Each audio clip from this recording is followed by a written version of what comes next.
Chapter 20. Sand. I shall show the cinders of my spirits through the ashes of my chants. Shakespeare. Perseverance is a virtue that wins each godlike act and plucks success even from the spear-proofed crest of rugged danger. William Harvard. Never say fail again. Richelieu. It is the one neck nearer that wins the race and shows the blood, the one pull more of the oar that proves the beefiness of the fellow, as Oxford men say. It is the one march more that wins the campaign, the 5 minutes more persistent courage that wins the fight. Though your force be less than another's, you equal and outmaster your opponent if you continue it longer and concentrate it more. Smiles.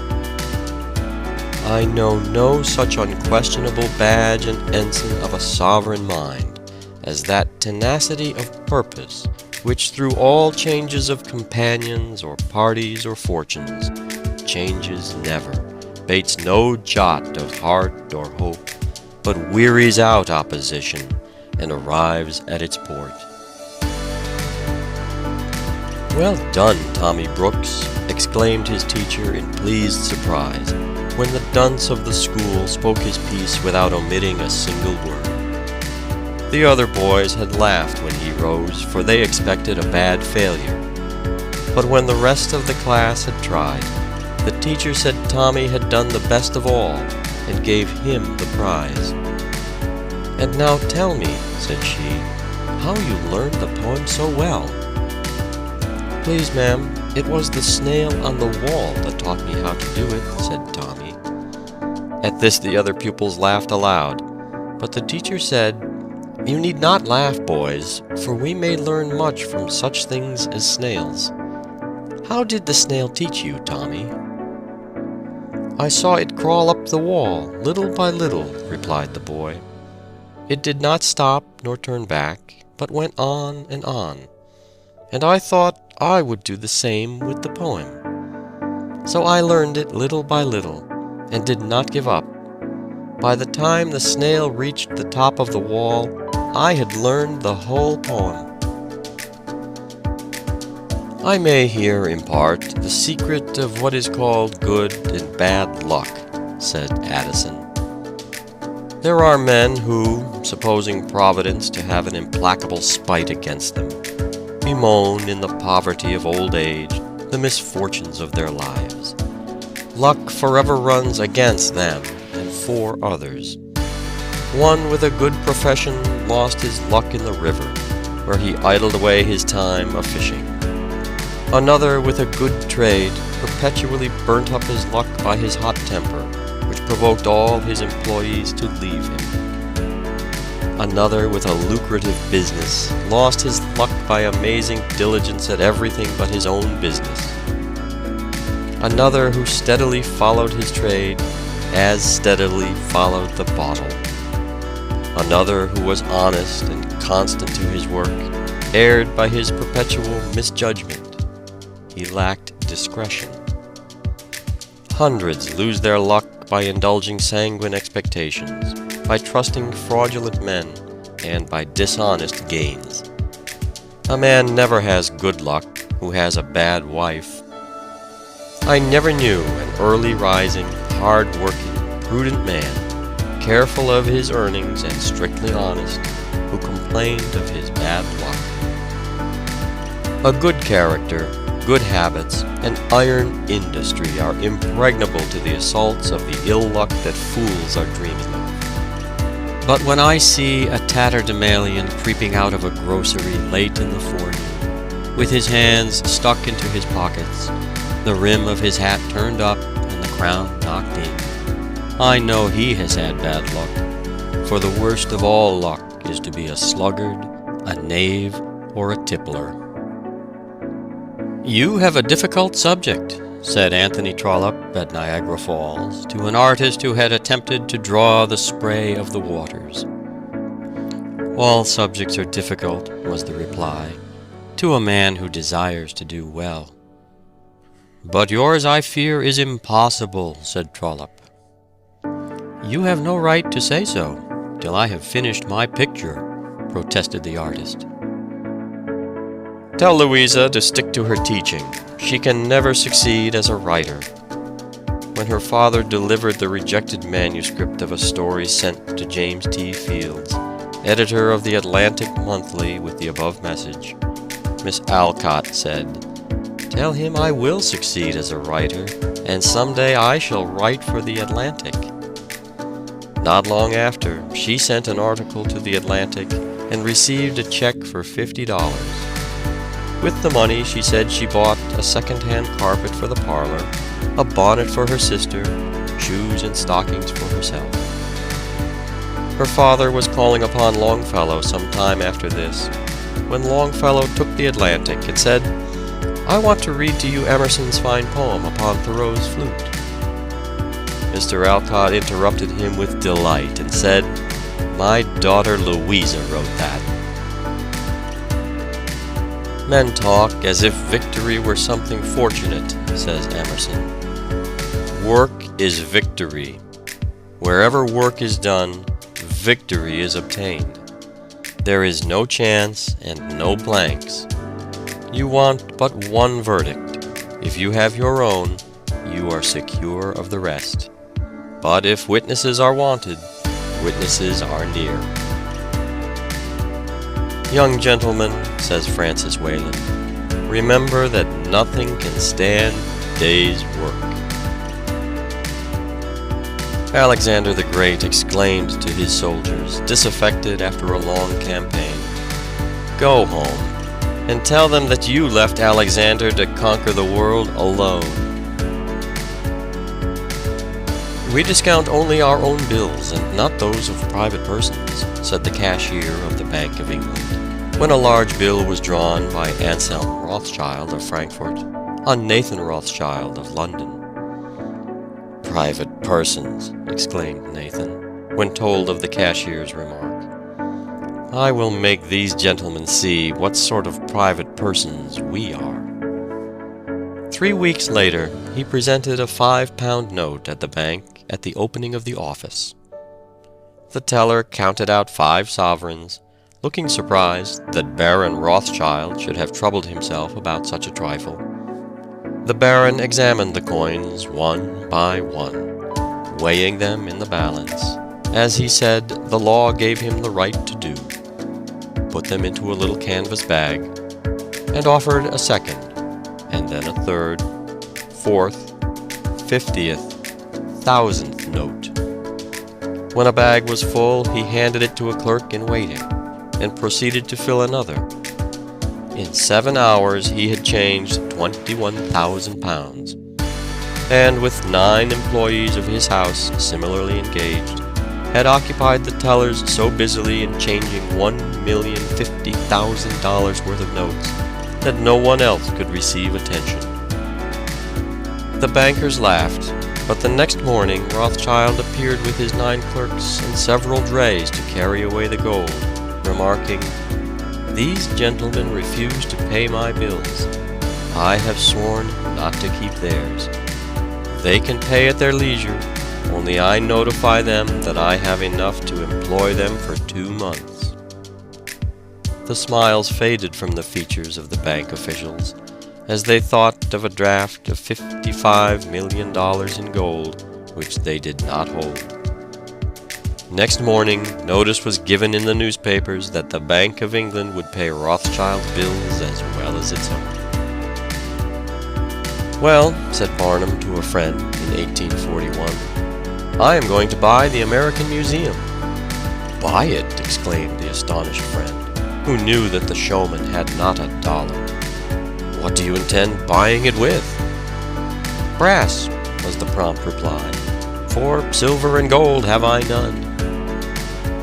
Everyone interested in public entertainments in New York knew Barnum, and knew the condition of his pocket. But Francis Olmsted, who owned the museum building, consulted numerous references, all telling of, quote, "a good showman who would do as he agreed," unquote, and accepted a proposition to give security for the purchaser.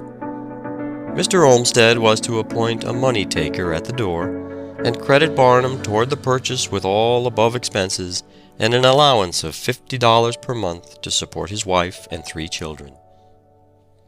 Mrs. Barnum gladly assented to the arrangement, and offered, if need be, to cut down the household expenses to a little more than $1 a day. Some 6 months later, Mr. Olmsted happened to enter the ticket office at noon, and found Barnum eating for dinner a few slices of bread and some corned beef. "Is this the way you eat your dinner?" he asked. "I have not eaten a warm dinner since I bought the museum, except on the Sabbath. And I intend never to eat another until I get out of debt." "Ah, you are safe, and will pay for the museum before the year is out," said Mr. Olmsted, slapping the young man approvingly on the shoulder. He was right, for in less than a year Barnum had paid every cent out of the profits of the establishment. A noted philosopher said, "The favors of fortune are like steep rocks. Only eagles and creeping things mount to the summit." Lord Campbell, who became Chief Justice and Lord Chancellor of England, and amassed a large fortune, began life as a drudge in a printing office. A little observation shows us that, as a rule, the men who accomplish the most in the world are the most useful and sensible members of society, the men who are depended upon most in emergencies, the men of backbone and stamina, the bone and sinew of their communities, the men who can always be relied upon, who are healthiest and happiest, are, as a rule, of ordinary mental caliber and medium capacity. But with persistent and untiring industry, these are they, after all, who carry the burdens and reap the prizes of life.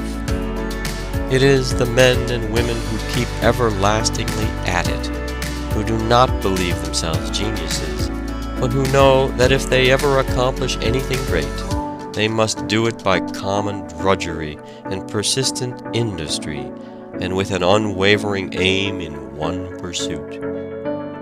Those who believe themselves geniuses are apt to scatter their efforts and thus fritter away their great energies without accomplishing anything in proportion to their high promise.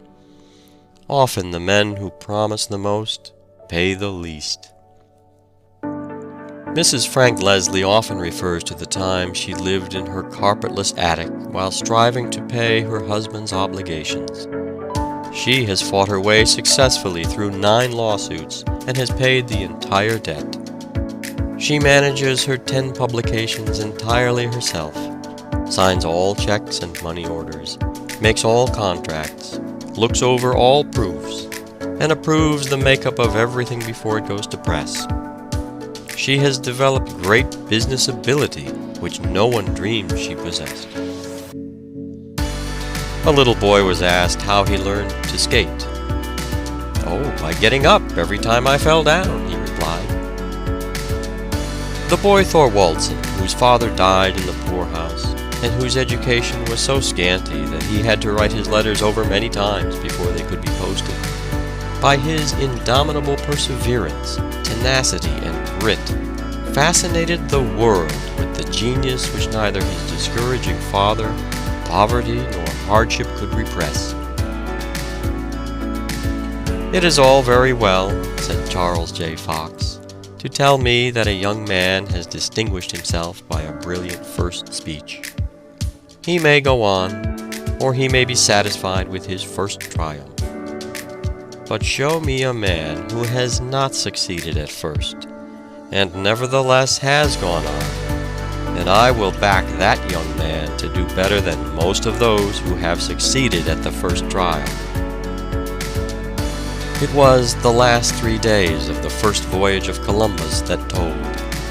All his years of struggle and study would have availed nothing if he had yielded to the mutiny. It was all in those 3 days. But what days! Often defeated in battle, said Macaulay of Alexander the Great, he was always successful in war. He might have said the same of Washington, and, with appropriate changes, of all who win great triumphs of any kind. One of the greatest preachers of modern times, Lacordaire, failed again and again. Everybody said he would never make a preacher, but he was determined to succeed, and in 2 years from his humiliating failures, he was preaching in Notre Dame to immense congregations. Orange Judd was a remarkable example of success through grit. He earned corn by working for farmers, carried it on his back to mill, brought back the meal to his room, cooked it himself, milked cows for his pint of milk per day, and lived on mush and milk for months together. He worked his way through Wesleyan University and took a 3 years postgraduate course at Yale. Oh, the triumphs of this indomitable spirit of the conqueror! This it was that enabled Franklin to dine on a small loaf in the printing office with a book in his hand. It helped Locke to live on bread and water in a Dutch garret. It enabled Gideon Lee to go barefoot in the snow, half-starved and thinly clad. It sustained Lincoln and Garfield on their hard journeys from the log cabin to the White House. The very reputation of being strong-willed, plucky, and indefatigable is of priceless value. It often cows enemies, and dispels at the start opposition to one's undertakings which would otherwise be formidable. When you get into a tight place and everything goes against you, till it seems as if you could not hold on a minute longer, said Harriet Beecher Stowe, never give up then, for that's just the place and time that the tide'll turn. Never despair, says Burke, but if you do, work on in despair. Once, when Marshal Ney was going into battle, looking down at his knees which were smiting together, he said, "You may well shake. You would shake worse yet if you knew where I am going to take you." "Go it, William," an old boxer was overheard saying to himself in the midst of a fight. At him again, "Never say die." A striking incident is related of the early experience of George Law, who in his day was one of the most conspicuous financiers and capitalists of New York City. When he was a young man, he went to New York, poor and friendless. One day he was walking along the streets, hungry, not knowing where his next meal would come from, and passed a new building in course of erection. Through some accident, one of the hod carriers fell from the structure and dropped dead at his feet. Young Law, in his desperation, applied for the job to take the dead man's place, and the place was given him. He went to work, and this was how one of the wealthiest and shrewdest New York businessmen got his start. See young Disraeli, sprung from a hated and persecuted race, without opportunity, pushing his way up through the middle classes, up through the upper classes, until he stands self-poised upon the topmost round of political and social power. Scoffed, ridiculed, rebuffed, hissed from the House of Commons, he simply says, "The time will come when you will hear me." The time did come, and the boy with no chance swayed the scepter of England for a quarter of a century.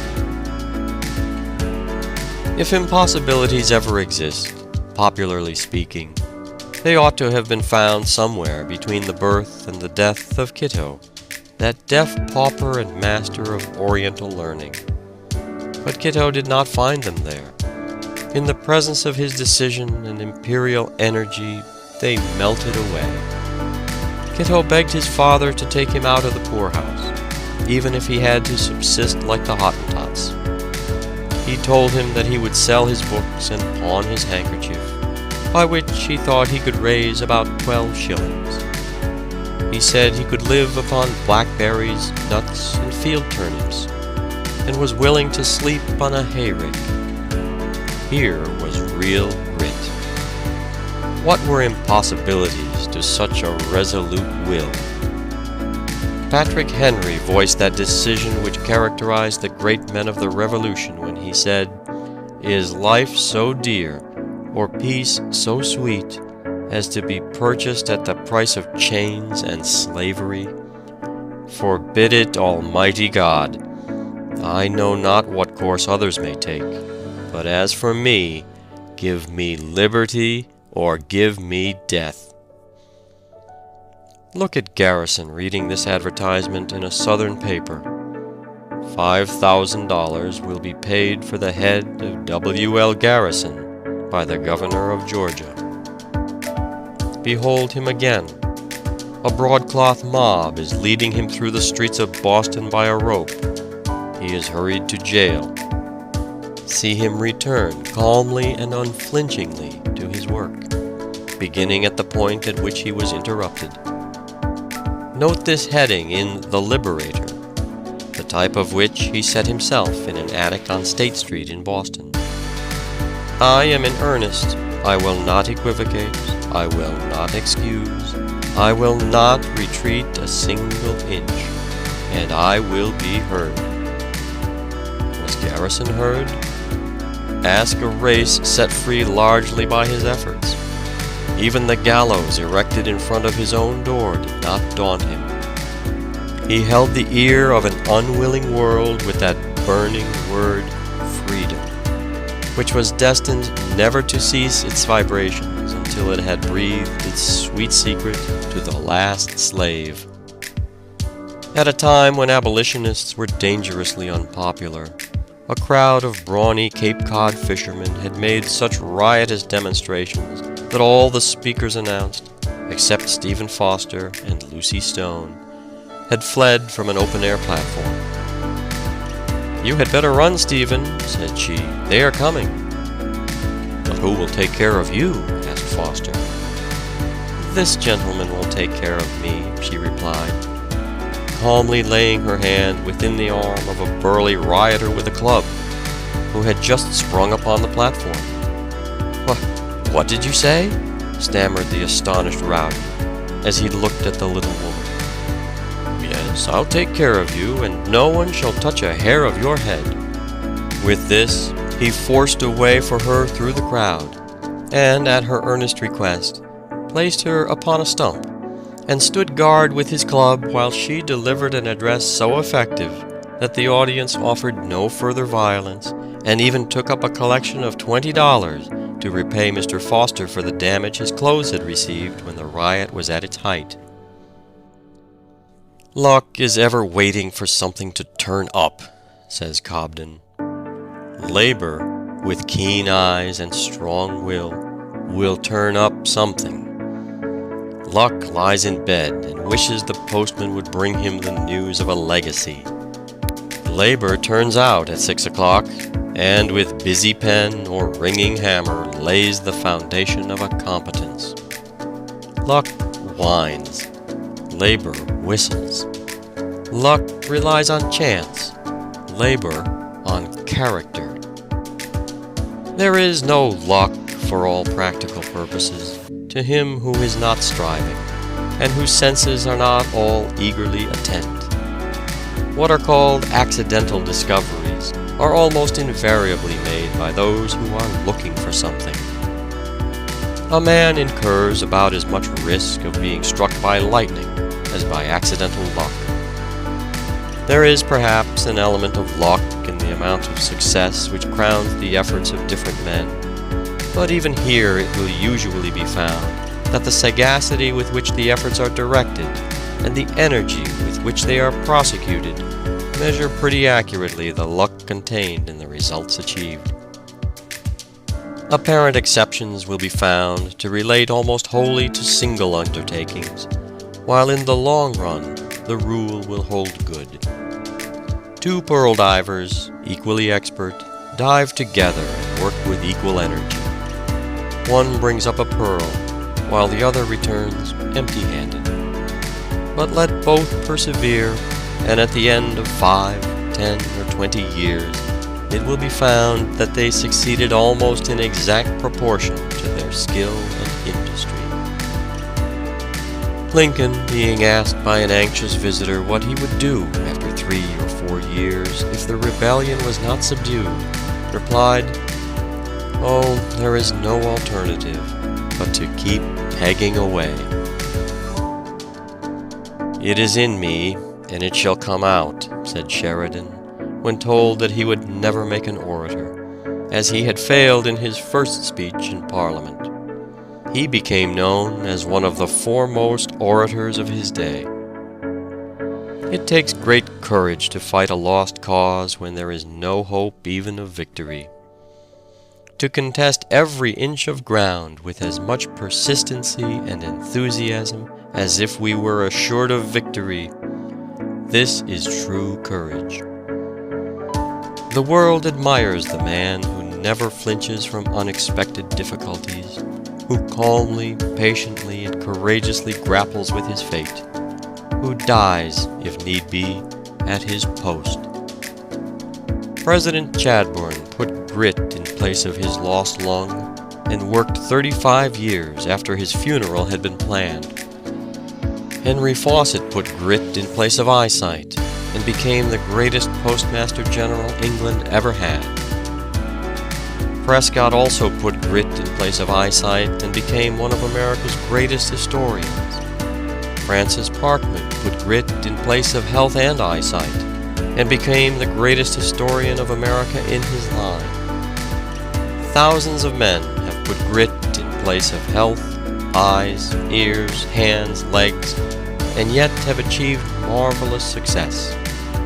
Indeed, most of the great things of the world have been accomplished by grit and pluck. You cannot keep a man down who has these qualities. He will make stepping stones out of his stumbling blocks and lift himself to success. Grit and pluck are not always exhibited only by poor boys who have no chance, for there are many notable examples of pluck, persistence, and real grit among youth in good circumstances, who never have to fight their way to their home clothes. Mr. Mifflin, who has recently become the head of the celebrated publishing firm of Houghton, Mifflin and Company, is a notable example of persistency, push, and grit.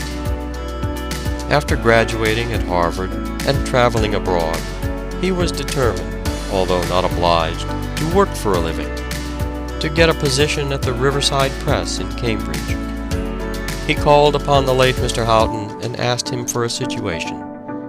Mr. Houghton told him that he had no opening, and that even if he had, he did not believe that a graduate from Harvard, who had money and who had traveled abroad, would ever be willing to begin at the bottom and do the necessary drudgery for boy's pay. Mr. Mifflin protested that he was not afraid of hard work, and that he was willing to do anything and take any sort of a position if he could only learn the business. But Mr. Houghton would not give him any encouragement. Again and again Mr. Mifflin came to the Riverside Press and pressed his suit, but to no purpose.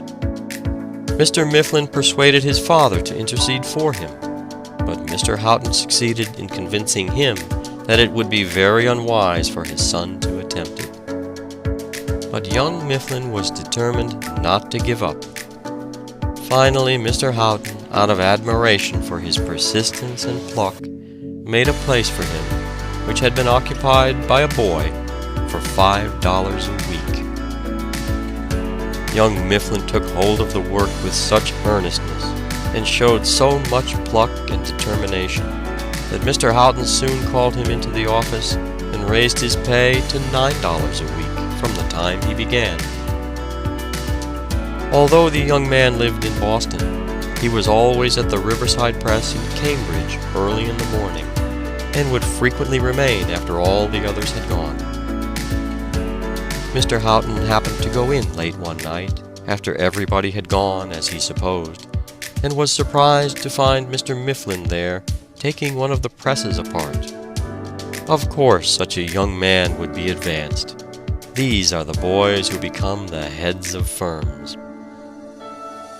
It is victory after victory with the soldier, lesson after lesson with the scholar, blow after blow with the laborer, crop after crop with the farmer, picture after picture with the painter, and mile after mile with the traveler, that secures what all so much desire: success.